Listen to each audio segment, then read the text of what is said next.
नमस्कार, मैं हूं भावना और आप देख रहे हैं भैया जी गजब।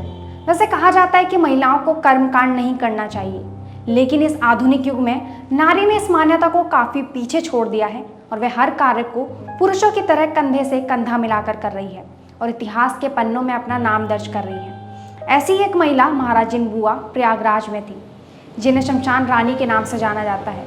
उन्होंने 80 साल तक शमशान घाट में काम किया और तकरीबन 14 लाख लोगों का दाह संस्कार करने में सहयोग कर नया कीर्तिमान गढ़ा। महाराजिन बुआ का जन्म 1911 में प्रयागराज में हुआ था।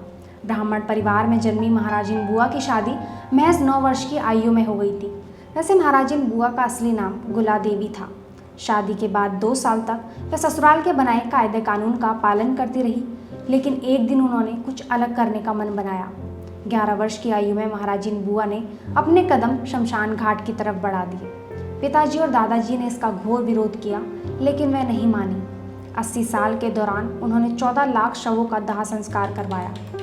महाराजिन बुआ के सबसे छोटे पुत्र जगदीश तिवारी ने बताया कि सनातन संस्कृति के अनुसार महिलाओं को शमशान घाट पर जाना वर्जित था, जबकि अम्मा ने बेहद कम यानी 11 वर्ष की आयु में सामाजिक कार्य करने का फैसला ले लिया था।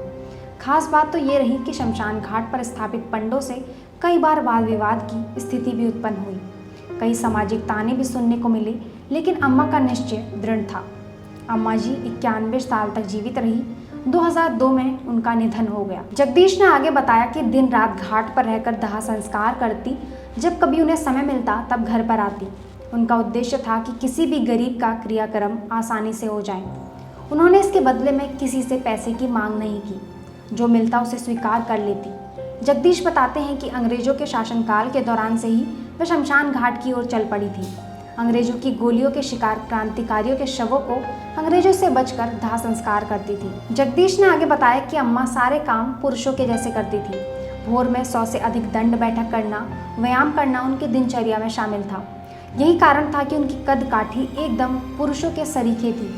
आत्मरक्षा के लिए वह अपने पास विशेष प्रकार के अस्त्र भी रखती थी।